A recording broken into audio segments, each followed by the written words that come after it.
부모가 잘해야 아이가 잘한다. 초등맘 TV. 안녕하세요. 네, 안녕하세요. 부모가 잘해야 아이가 잘한다. 초등학교 TV의 더반장입니다. 네, 오늘은 우리 가천과학관에 제가 나왔고요.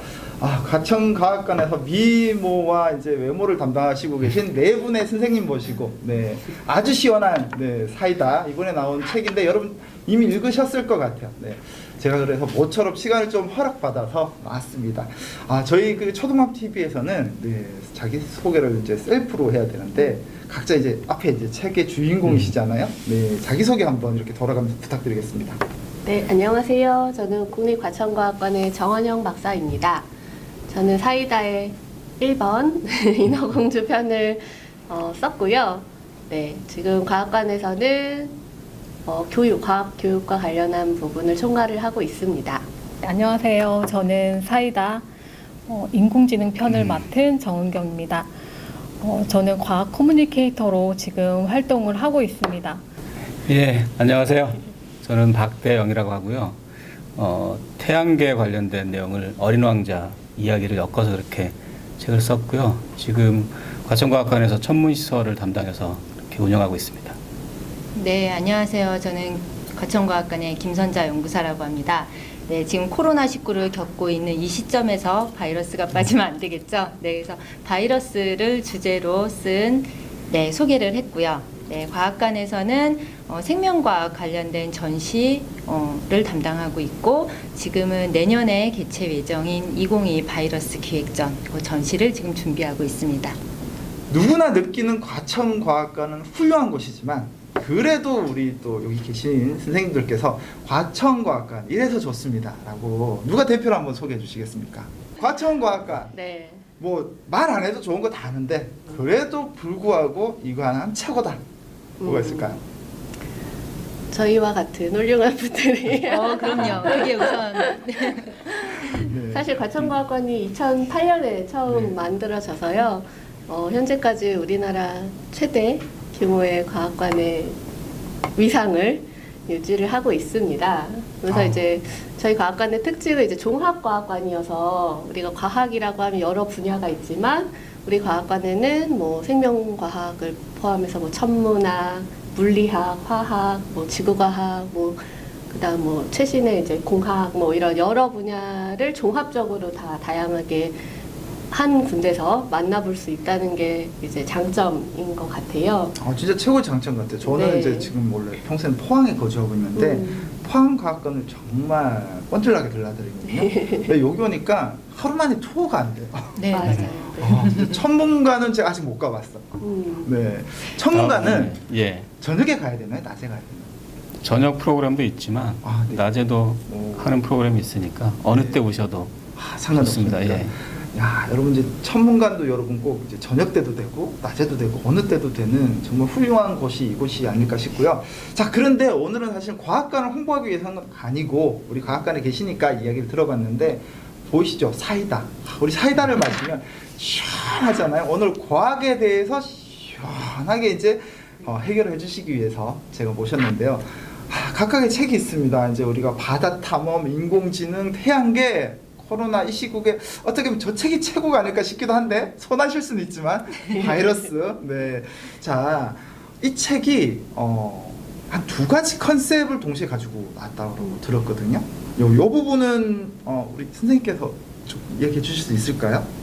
제가 동화편하고 개념편을 들었는데 동화편을 얘기해 주시면 우리 마지막 이제 바이러스 선생님께서 개념편은 어떤 건지에 대해서 좀 좋아요. 해주시면 좋을 것 같아요. 네, 우선 저는 개념편을 썼고요. 저는 그래서 여기 박대영 전문가님을 가르치시는 줄 알았어요. 그래서 이 두 분이 이제 동화편이고 저 인공지능이랑 바이러스가 이제 개념편이에요. 전 책만 읽었지 사실 그것까지는 몰라서 그래서 진짜 궁금했어요. 책을 보긴 했는데 이게 동화편과 개념편이 어떤 형태로 나눠져 있는지 아무래도 아직 책을 못 보신 엄청난 200만의 초등학부모들이 계시니까 한번 얘기를 직접 해주시면 좋을 것 같아서요.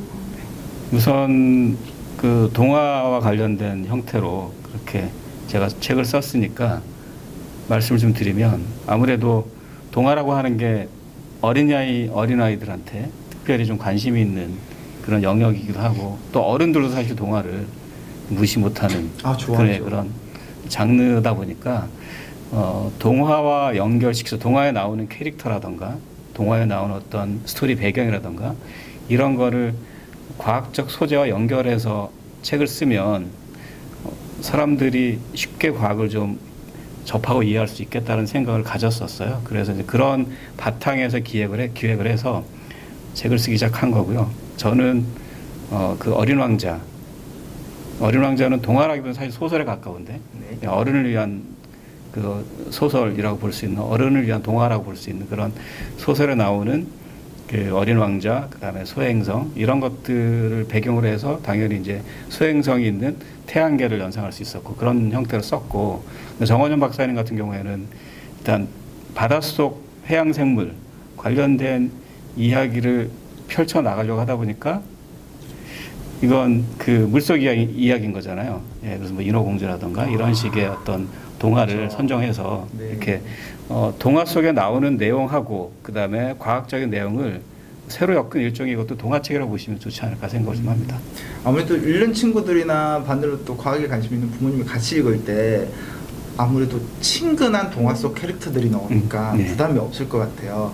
저는 이제 부모님들에게 독서 교육을 이야기할 때 꼭 부모님이 같은 책을 아이 책이라고 무시하지 말고 같이 읽고 꼭 대화를 같이 나누라고 얘기를 이제 하고 있는데 그런 점에서 부모님들께도 어린 왕자라는 캐릭터는 너무 이제 와닿는 캐릭터니까 좋을 것 같아요. 자, 그러면 동화편은 너무 친근하게 와닿을 것 같은데 개념이라고 하면 부담이 막 이렇게 되거든요. 이 부담 가지고 읽을 필요가 있을까요, 개념편? 네, 아니요. 그럴 필요 없게끔 저희가 없대요, 기획을 여러분. 했죠. 네. 네. 개념이라 그러면 우리 왜 수학 개념 원리 막 그 그러니까요. 교과서랑 문제집 그렇잖아요. 네. 개념이라 그러면 우선 좀 어렵게 와닿고 그렇다고 해서 과학 원리를 그냥 외워서 그거를 개념화 시킨다? 그건 좀 어려운 얘기인 것 같아요. 그래서 그리고 21세기는 이 개념을 이해를 못하면 조금 뭐 불편한 세상이 될 거다라는 얘기가 있잖아요. 그래서 그걸 좀 해소하기 위해서 바이러스랑 또 뭐 인공지능 같은 그런 이제 주제들을 가지고 질문하고 답하는 개념에 대해서 텍스트 서술형으로 쭉 그냥 풀어서 책을 쓴 게 아니라 질문하고 답하는 형식을 통해서 우리 아이들이 좀 전체 개념을 이해할 수 있도록 그렇게 구성을 했어요. 우리 왜 어릴 때 보면은 이렇게 질문한 것만 좀 기억하는 경향이 좀 있잖아요. 그래서 조금 어떤 주제를 던져주고 그 속에서 궁금증, 호기심을 톡 건드려줘서 거기서 스스로 어떤 질문을 유도할 수 있게끔 그렇게 이제 바이러스가 주인공이 돼서 그런 얘기들을 하면 우리 이제 친구들이 거기에서 이제 질문을 하는 거예요. 네, 그 과정들을 통해서 이제 전체 개념, 주제에 대해서 이해할 수 있도록 그렇게 네. 구성을 했습니다. 아마 저처럼 이해를 쉽게 하실 것 같아요. 그러니까 흔히 그냥 외워 개념이 아니라 아이들 입장에서 주거니 받거니 하면서 이야기하면서 개념을 이해할 수 있는 이게 너무 재밌을 것 같고 저는 이미 책을 좀 보고 왔었는데 저희 아이한테 이제 7살 아이한테 읽어주더라도 충분히 제가 좀 독서 교육을 많이 해서 그런가 잘 하더라고요. 네. 자, 그러면 본격적으로 각 책이 있는데 우리 저자님들께서 이 책의 내용을 다 알려주면은 안 읽으실 수도 있어. 지금 미디어 워낙 발달했으니까 대신에 이 책 꼭 봐야 된다. 이 책에 이것 때문에라도 여러분 안 보면 후회한다. 이렇게 한번 직접 이렇게 얘기를 들려주시면 좋겠습니다. 네. 일단 책에 나오는 인어공주가 너무 예뻐요. 바다 탐험에 나오니까 네. 인어공주가 네네. 저는 이제 1번을 썼고요.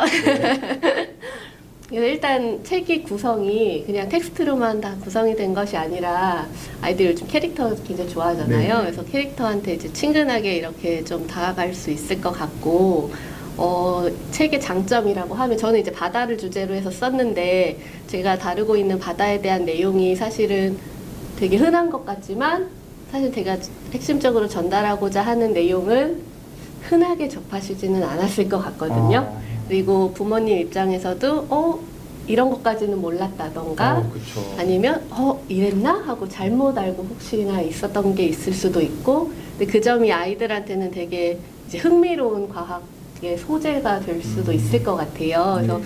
이제 과학적으로는 그런 걸 좀 찾아보시면 좋을 것 같고, 네.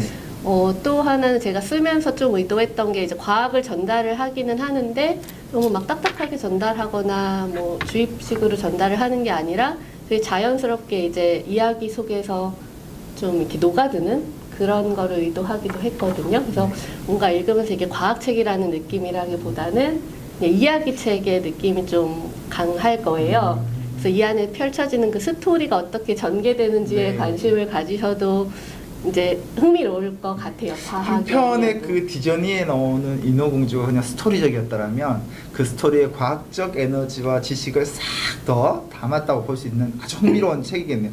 자, 그럼 두 번째 책은 이제 미래 세대를 살아가야 되는 우리 아이들과 지금의 가장 또 이슈 있는 인공지능인데 네. 인공지능 책은 어떤 점이 굉장히 매력적인 내용이 담겨 있을까요? 진짜 이 책에 대해서 제가 말을 하자면 굉장히 많긴 한데 우선은 기존의 인공지능에 대한 책을 제가 많이 이렇게 읽어봤는데 뭔가 부족함이 좀 있었어요. 그러니까 기술이 어떤 것은 많고 또 어떤 것은 좀 이해하지 못하게 써져 있고 좀 어려운 내용도 굉장히 많아요. 그래서 아이들이 우선 가장 먼저 이 기술에 대한 개념을 어떻게 이해할 수 있을까? 이거를 생활 속에서 아이들이 이해할 수 있고 공감할 수 있게 같이 섞어서 넣었어요. 약간 스토리를 넣어서. 그래서 부모님이 특히 이제 저는 개그를 되게 좋아해요. 아재 개그 같은 거 되게 좋아하는데 네. 그런 부분을 되게 많이 넣었어요. 엄마들이 더 좋아할 네, 것 같아요. 엄마들이 맞아요. 더 좋아요. 예. 네. 그래서 처음부터 끝까지 읽기에 무리 없이 읽을 수 있고 또 인공지능에 대한 기술 개념부터 시작해서 전반 그 인공지능을 구현하기 위한 여러 또 기술들이 있거든요. 그 기술들도 다 안에 다 들어가 있어요. 그래서 이 책 한 권이면 인공지능에 대해서는 다 이해할 수 있다라고 미래 시대를 살아가는 데 네. 있어서 네, 자부를 할 수 있습니다. 자, 이제 시청자 여러분, 인공지능 책 한 권이면 네. 아이들이 사실 아이들보다 저희 네. 부모 세대가 좀 뒤처지잖아요. 최신에 이제 우리 아이들한테 밑보이지 않을 수 있는 지식을 다 네. 터득할 수 있다니까 이 책은 또 부모님들이 더 많이 읽으시면 아이들하고 좋을 것 같습니다. 자, 세 번째, 이거는 뭐 사실 아이들이 너무 좋아하죠. 환장할 것 같아요. 태양계 어린 왕자님의 이 책의 장점을 한번 여기 이제 한번 보시면서 얘기해 주시면 좋을 것 같습니다.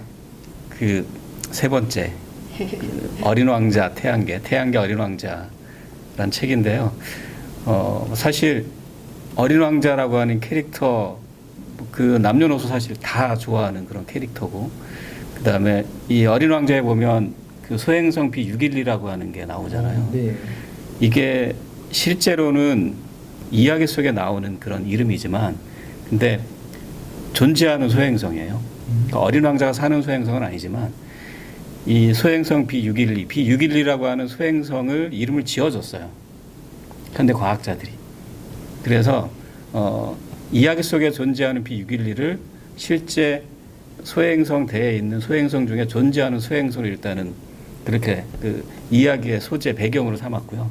그래서 그런 이야기도 나와요. 이게 B612가 어떤 소행성인지에 대한 이야기도 나오고 그리고 이야기에 등장하는 어린 왕자, 그 다음에 장미꽃 이런 캐릭터들이 그 B612라고 하는 소행성에서 살고 있는 거고 그리고 우연히 그 태양계 탐사를 하던 지구에 있는 소녀하고 로봇이 B612에 불시착을 하면서 이야기가 시작이 돼요. 이게 네. 그러면 지구로 왔던 어린 왕자가 돌아갔는데 그렇죠. 반대로 이 이야기 속 주인공이 우연찮게 어린 왕자가 사는 곳으로 가는 거군요. 예, 맞습니다. 원래 어린 왕자가 지구를 방문하잖아요. 네. 방문하기 전에 여러 그 소행성을 이렇게 행성이나 소행성을 여행을 하게 되는데 지구에 와서 다시 이제 자기 고향 B612로 돌아가 있는 상태에서 지구의 손님이 이제 방문을 하는데 그게 이야기가 시작이고 네. 그리고 이제 보통 태양계를 설명하는 책을 보면 기계적으로 수성부터 이렇게 쭉 가는 내용이 대부분이거든요. 이야기 구조가 좀 없어서 이 책은 순서가 막 뒤죽박죽이에요. 네. 근데 그 뒤죽박죽인 이유는 어린 왕자를 비롯해서 지구를 그 B612를 방문한 지구의 소녀 로봇이 가고 싶은 천체 중심으로 먼저 방문하게 돼 있어요. 그래서 제일 먼 쪽에 있는 그 천체를 방문하고 또 그 주변에 있는 천체를 방문한 식으로 해서 계속 이제 이야기가 끊어지는 게 아니라 계속 이어지고 있는 그런 형태를 가지고 있고 최종적으로 지구로 돌아오면서 이야기가 끝나는 그런 구조를 갖고 있거든요. 그리고 또 한 가지는 어린 왕자가 가지고 있었던 지구에 대한 어떤 불신 같은 게 좀 있었어요. 네. 지구에 사는 어른들에 대한 또 좋지 못한 그런 감정, 지구인에 대한 좋지 못한 감정들을 B612를 방문한 지구의 소녀하고 로봇을 통해서 지구인들이 별을 정말 사랑하는 그런 마음을 갖고 있었다는 것을 깨달아가는 그런 내용으로 그렇게 전체적인 그 이야기 구조가 되어 있거든요. 그래서 저는 새로운 하나의 그 어린이 소설처럼 그렇네요. 왠지 전 세계 어린 왕자를 읽었던 분들이라면 이 책을 통해서 다시 한번 새로운 여행을 할 수 있을 것 같습니다. 그리고 어린 왕자에 나왔던 그런 장면들을 이 책에다가 곳곳에 제가 삽입을 시켰어요. 그래서 어린 왕자가 생각하고 있는 그런 내용, 지구에 대해서 생각하고 있던 내용들, 혹은 다른 천체를 방문하면서 느꼈던 그런 감정들이 곳곳에 좀 배어 있습니다. 그래서 어린 왕자를 다시 한번 읽어보게 하는 그런 책일 수도 있고요. 그리고 어린이뿐만 아니라 B612에 대한 어떤 로망을 갖고 계시는 그 지구의 모든 그 어른 독자들도 꼭 읽어보면 좋은 책이라고 그렇게 말씀을 드리고 싶습니다. 저자님이 원래 내가 쓴 책이지만 이 정도 프라이드를 갖고 있지는 않은데 들어본 저의 마음은 충분할 것 같습니다. 이제 그러면 마지막으로 이제 남은 책이 우리 바이러스인데 저 책이 그럼 코로나로부터 어떻게 좀 삶을 해결할 수 있을까요? 네, 제가 책을 쓰고 또 전시를 준비하면서 이제 우리 친구들뿐만 아니라 우리 이제 대중들이 이 코로나19 때문에 사실 바이러스라는 거에 대한 인식, 그 이미지가 나쁜 게 사실은 당연하죠. 네. 예, 그래서 이렇게 조사를 좀 해보면 뭐 바이러스는 악당이다, 꺼져라, 물러가라, 뭐 정말 나쁜 메시지들이 거의 뭐 80% 이상 이렇게 네, 남기더라고요. 물론 바이러스가 좋은 건 아니에요. 나쁜 것도 있고. 그렇지만 꼭 나쁜 것만은 아니거든요. 우리 인체도 바이러스랑 같이 진화해 왔다고 해도 맞는 말이고, 또 우리 자연 생태계에도 정말 이로운 유익한 바이러스들도 있거든요. 그래서 저는 이 책을 통해서 물론 코로나19라는 이야기를 중심으로 이제 바이러스 전반적인 거를 풀기는 했지만, 아이들이 바이러스에 대한 어떤 이제 좀 균형적인 시각을 좀 가질 필요가 꼭 있겠다. 그래야지만 우리가 앞으로 뭐 또 몇 년 후에 또 코로나19급의 또 팬데믹이 온다고도 또 예측들을 많이 하잖아요. 정말 신종 전염병 전성 시대라고 할 수 있는데 그 시대를 살아가는데 현명하게 뭐 대응할 수 있지 않을까 해서 네, 그런 방향으로 좀 균형적인 시각을 실어주기 위해서 썼습니다. 그럼에도 불구하고 이해하기 아주 쉽게 된 책이죠. 네네. 그래서 코로나 바이러스가 네. 그리고 왜 우리 인간 세상으로 그냥 무조건 인간 세상으로 침범했다라고만 생각을 하거든요. 근데 사실은 꼭 그런 건 아니거든요. 어떻게 보면 우리가 그 코로나 바이러스 세상으로 우리가 그 영역을 침범을 한 거거든요. 네, 그런 이야기들을 통해서 이제 앞으로 우리가 어떻게 대응을 해 나가야 되는지 네, 그런 거에 조금 포커스를 여기서 시청자분들 하나 궁금하실 것 같아요. 네. 개념 담당이시니까 네. 저 글자로만 냈을까? 네, 네. 애니메이션도 많이 가미가 됐을까? 이렇게 궁금하실 것 같아요. 그렇죠. 저희 그림이 거의 50% 이상. 그렇죠. 네. 여러분 이제 개념이라고 해서 여러분 그림 네. 없다고 생각하시면 절대 아니고요. 네. 아이들이 읽기 쉽게 그림이 50% 이상 차지하고 있으니까 초등학교면 뭐 저학년부터 고학년까지. 네. 근데 어느 것 하나 지금 관심이 안 가는 책이 없어요. 네. 계속 나올 건데요. 괜찮아요? 엄마들 주머니, 아빠들 열심히 돈 벌어야 돼요. 자, 이제 책은 여러분들이 충분히 흥미진진할 것 같고 읽어보고 싶으실 것 같아요. 이제 여러분들이 읽어보실 이제 날만 남았고, 네, 즉시 또 아이들이 읽어보고 이제 다양하게 또 엄마들하고 아빠들하고 대화를 할 일들만 남았을 것 같습니다. 부모가 자라야 아이가 자란다. 초등맘 TV